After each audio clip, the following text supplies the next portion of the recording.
Pinapakilala ko yung country naman. Bali, ano to eh, sikat na movie to ngayon eh. Hello, Ganda, Jesha. Okay. Yun.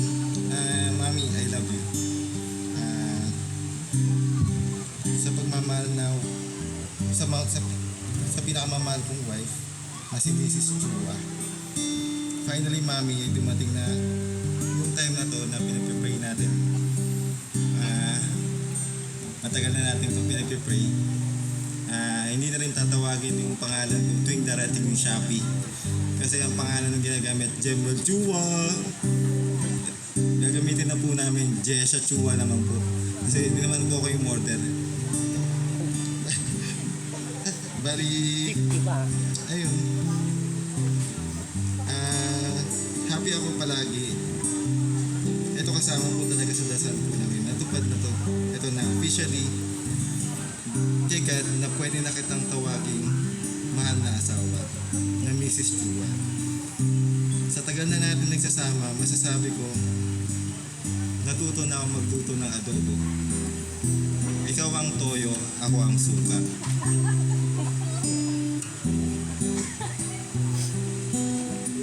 Then, pag ako naman ang may toyo, ikaw naman yung suka na magpapakalma sa akin.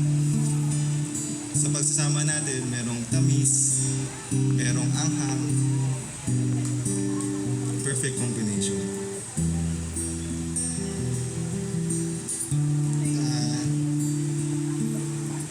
Pangako sa'yo, isang putahe lang. Huwag tumigil na iba.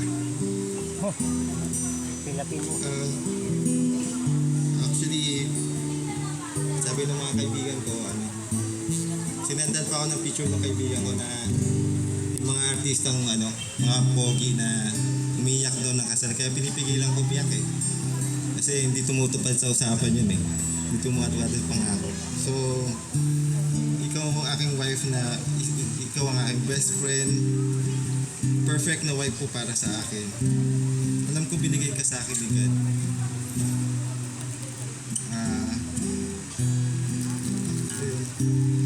Tatay Jaime, Nanay Lorna, natupad ko po yung pangako ko sa inyo. Hindi lang umiyak kasi pogi lang ako pero tutupad ako sa pangako. Tigilan ko umiyak.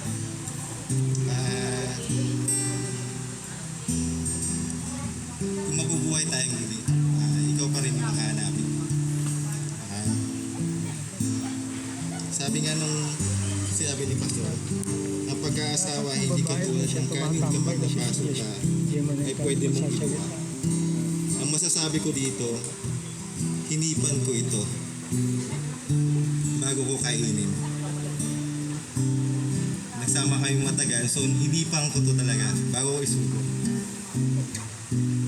So, ang pangako, yung pangliligaw ko sa iyo, Mami, ay mula simula hanggang sa pagtanda. Consistent yan na lagi kitang liligawan.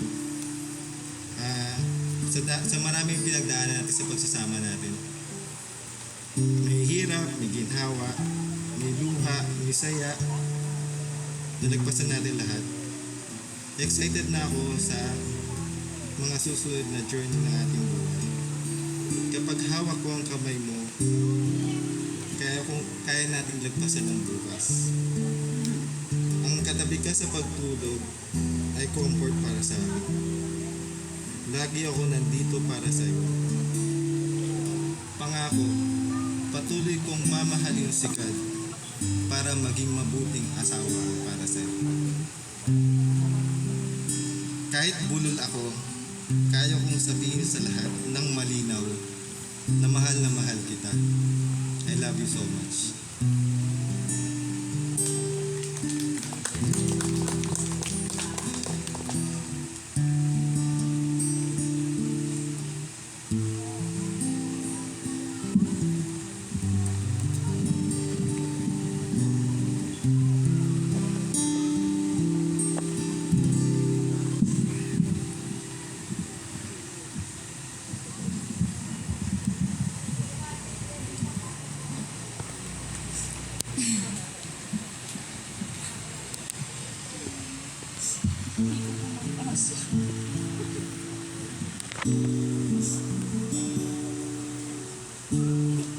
My dearest love, mahal ko, my Tenshi.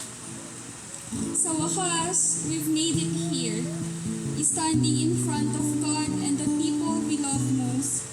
Handa na para mangako na magsasama tayo habang buhay.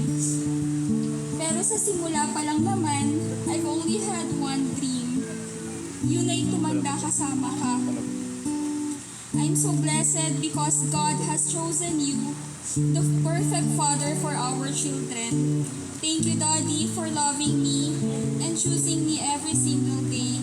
Sigurado ako na you are God's greatest blessing because you lead us closer to Him. Sabi nga ni Socha, our Daddy is a superhero. Pero para sa akin, you are my man of God, my anchor, my home. I can't help but smile when I think about how far we've come.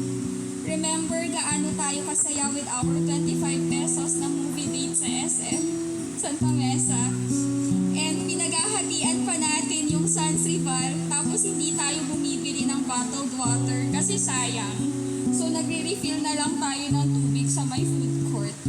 Yet, masayang-masaya tayo. Ang saya-saya ko tuwing nililibre mo ako ng kwek-kwek, ng crab egg at ng one-day-old. Those simple moments were pure joy. Gustong-gusto ko kapag binubuhat mo ako sa likod mo as we walk home after work na parang walang ibang tao, kundi tayo lang. You never left my heart kahit pinaglayo tayo ng work natin. Hindi ka nauubusan ng surprises. We had friends carrying our love letters back and forth. Ang dami nating naaabalang mga kaibigan para lang i-surprise ang isa't isa. But every love letters, every gesture, every moment made me feel even more deeply in love with you. When I met you, I am broken, hurt, wasted. I don't see my purpose, but you accepted me.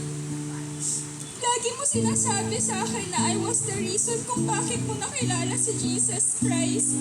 Pero for me, pinakilala ka talaga ni Jesus Christ sa akin. Para maging buo ulit ako. Para bumalik ako sa Kanya. And to make me realize that my dream guy still exists. Daddy, Tenshi ko, I vow to love you every day kahit maputi na ang buhok natin. I vow to be your best friend. I vow to support all your decisions. I vow to serve God with you and with our children. And I vow that I will always be here with you in happy days and sad days and even in the most difficult times. Hindi ako mawawala sa tabi mo. And to our Father God, I don't know po if may paraan para mapanood po ng nanay at tatay ko to. But if you would allow them po, please whisper it to them. Please let them know po that today, I am marrying the man they had long dreamed for me Sigurado po kasi ako na magiging masayang-masaya ang nanay kasi favorite po niya si Jem.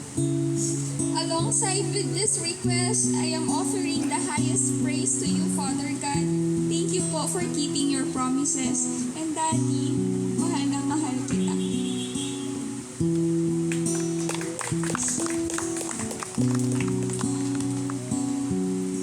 And